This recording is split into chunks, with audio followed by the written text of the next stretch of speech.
Je cède maintenant la parole à Monsieur le chef du deuxième groupe pour son intervention sur la motion annoncée. Monsieur le chef du deuxième groupe parlementaire, à vous la parole. Merci, Monsieur le Président. Il y a quelques jours, on a souligné le premier anniversaire du nouveau gouvernement libéral. Je pense que c'est une bonne occasion, avec cette motion du mercredi, de faire le point sur la première année du gouvernement libéral. D'abord, Monsieur le Président, il y a à peu près 13 mois, on était en campagne électorale. Les gens vont se rappeler qu'à la CAQ, on avait deux documents importants qu'on a proposés pendant la campagne électorale. Premier document, un plan de retour à l'équilibre budgétaire. Donc, contrairement au Parti libéral, nous, on avait un plan qui était détaillé pour expliquer comment c'est possible, en réduisant certaines dépenses, entre autres les dépenses de bureaucratie, d'atteindre l'équilibre budgétaire. On avait un deuxième plan qui était du côté des revenus, qu'on a appelé le projet Saint-Laurent, qui est un projet pour augmenter les revenus du gouvernement du Québec, pour créer des emplois de qualité, pour relancer l'économie du Québec. Les gens ont élu le Parti libéral. Le Parti libéral est arrivé au pouvoir. Pas de documents pour atteindre l'équilibre budgétaire. Donc, on a eu pendant une année beaucoup d'improvisation. Et finalement, on s'est retrouvé avec un budget qui était présenté il y a une dizaine de jours où, quand on regarde l'équilibre budgétaire, là, le 3 milliards, le 2,9 milliards de dollars qu'il y avait à trouver pour équilibrer le budget, il y en a à peu près la moitié qui provient d'une baisse des dépenses, mais l'autre moitié, contrairement à ce qui était proposé par la CAQ, c'est une augmentation des taxes et des tarifs, surtout pour les gens de la classe moyenne. Donc, on a eu une série de promesses rompues. Le gouvernement libéral a rompu sa promesse de ne pas augmenter les tarifs d'électricité de plus que l'inflation, a rompu sa promesse de ne pas augmenter de plus que l'inflation les tarifs de garderie, a rompu sa promesse de ne pas augmenter les taxes scolaires de plus que l'inflation, a rompu sa promesse de ne pas augmenter les taxes municipales de plus que l'inflation. Donc, on en a, Monsieur le Président, pour à peu près 1,5 milliard. Ça veut dire à peu près 1 300 $ par famille de la classe moyenne. Donc, c'est de là qu'on part pour les 3 années et demie qui restent dans le mandat du gouvernement libéral. Donc, une classe moyenne qui non seulement n'a pas été soulagée par le gouvernement, mais une classe moyenne qui était encore plus étouffée. On était déjà au Québec les plus taxés en Amérique du Nord. Bien, on en a ajouté une couche avec le gouvernement libéral.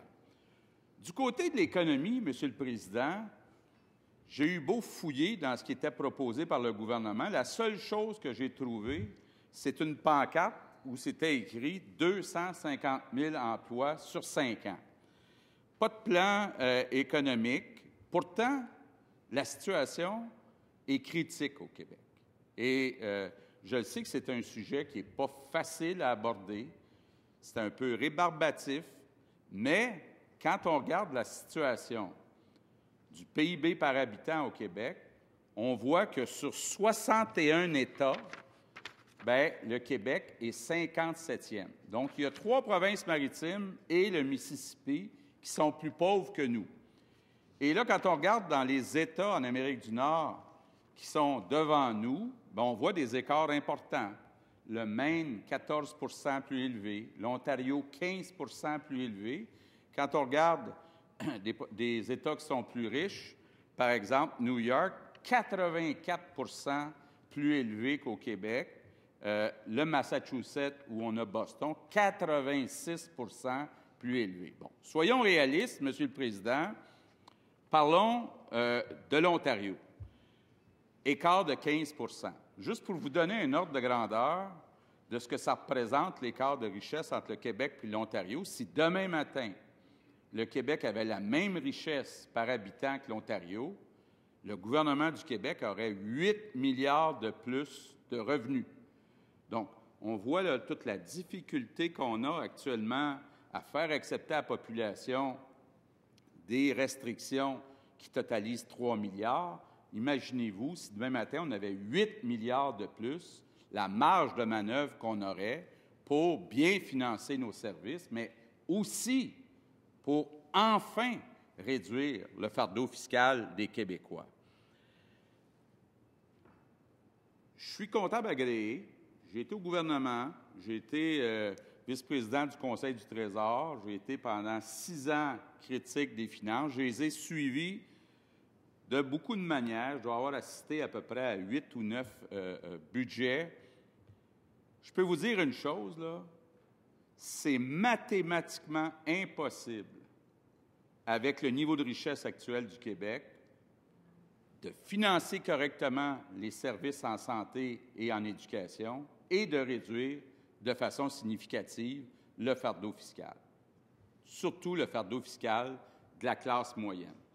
Et lorsque je regarde les projections du gouvernement, je ne parle pas des miennes, là, je ne parle pas de celles des économistes, sont encore plus basses que celles du gouvernement. Mais prenons celles du gouvernement. Le gouvernement prévoit, pour les 4 prochaines années, ça veut dire pour toute la durée du mandat libéral, 2 de croissance cette année, 2 l'année prochaine, 1,7 en 2017 et 1,6 en 2018, la dernière année du mandat.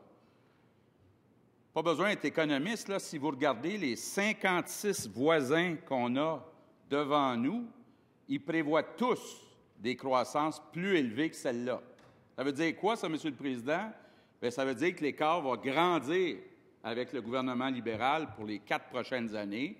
Ça veut dire que probablement, à la fin du mandat libéral, on va être rendu 58e, 59e.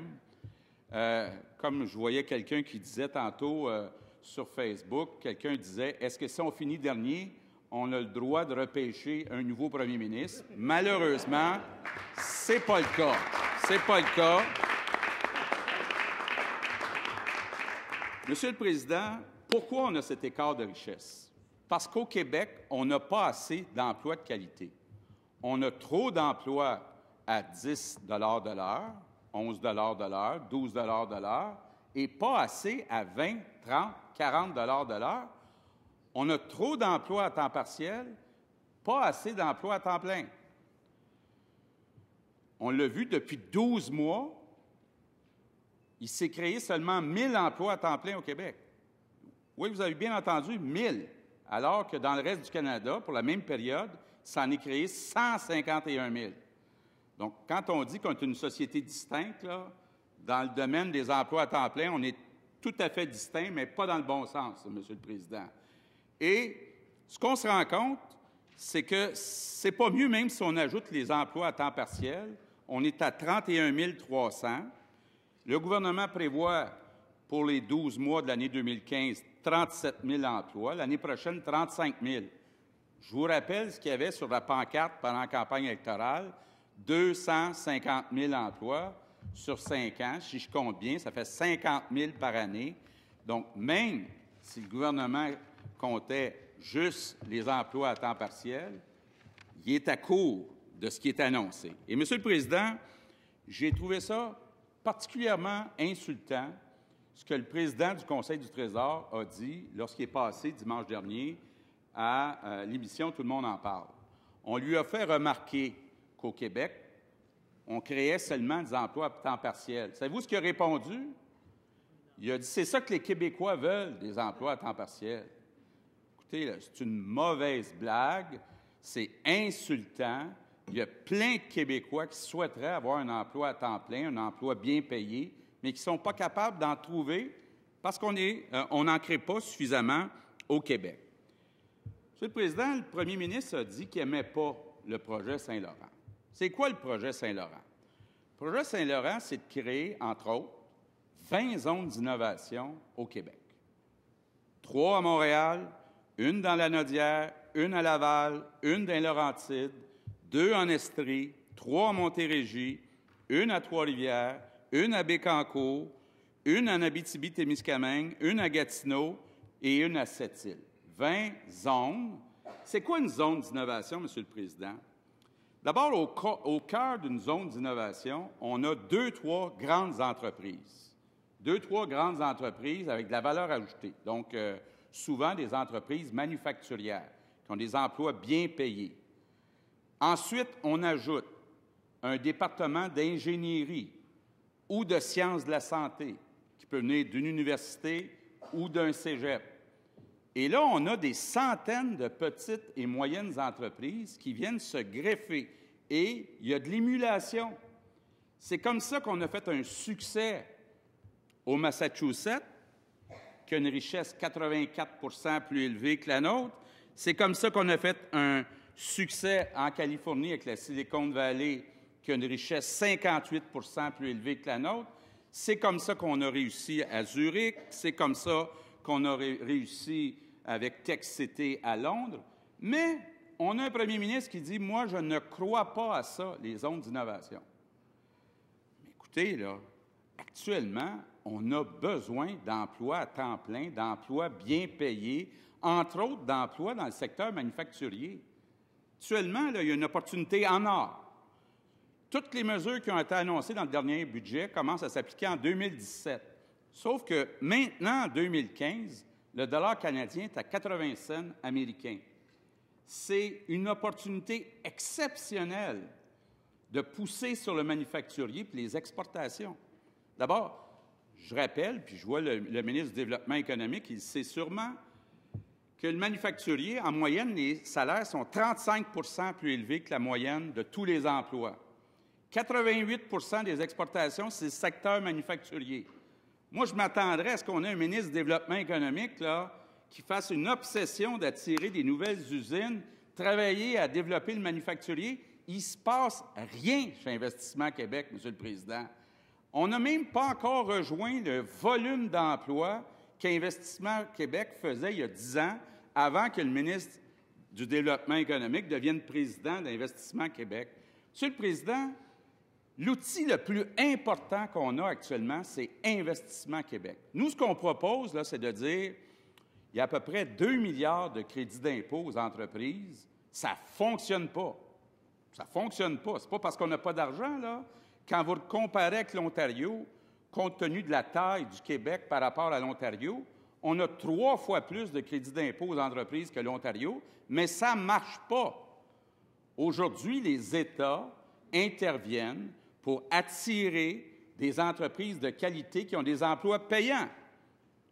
C'est ce que le Tennessee a fait dans mon propre comté, M. le Président. Ils sont venus chercher l'usine d'Electrolux, 1 300 emplois à 25 $ de l'heure. Qu'est-ce qu'a fait Investissement Québec? Rien. Zip. Zéro. Ils ont dormi sa switch. Ils n'ont même pas fait d'offre, M. le Président. 1 300 emplois qui sont passés de l'Assomption à Memphis, au Tennessee. Ils n'ont même pas rien fait, M. le Président. Donc, je termine avant de donner la parole à un de mes collègues en disant, actuellement, ça devrait être l'obsession du premier ministre. Bon, on a un premier ministre, là, qui est un docteur, hein, qui est une personne, là, qui aime bien regarder les grands enjeux, faire des beaux discours. Mais on a besoin d'un premier ministre qui va chercher les emplois, les investissements privés, un par un, pour faire du rattrapage. Parce que, M. le Président, je vous le dis, là, c'est impossible, avec la croissance économique qui est prévue par le gouvernement libéral, de bien financer les services d'éducation, de santé et de réduire les impôts de la classe moyenne. Pourtant, c'est une urgence. Le seul parti qui défend la classe moyenne, le seul parti qui fait de la réduction des impôts de la classe moyenne une priorité, c'est la CAQ. PQ, on le sait, c'est un référendum sur la souveraineté. Les libéraux, on ne le sait pas trop, c'est le pouvoir pour le pouvoir. Monsieur le Président, c'est urgent qu'on ait un gouvernement qui dépose un plan économique ambitieux. Ambitieux. Parce que si on veut mobiliser tous les acteurs, tous les leaders de notre société, il faut se donner des objectifs ambitieux. Une croissance économique de 1,6 % dans la dernière année du mandat qui devrait être la meilleure, parce que ça fait 4 ans qu'on est là, c'est pas ambitieux, c'est pas suffisant. Donc, M. le Président, je termine en vous disant que je crois que les Québécois ont le droit à un gouvernement qui soit ambitieux, un gouvernement qui fasse de la création d'emplois de qualité sa priorité, son obsession, parce que les Québécois sont nés pour un grand pain. Merci, M. le Président.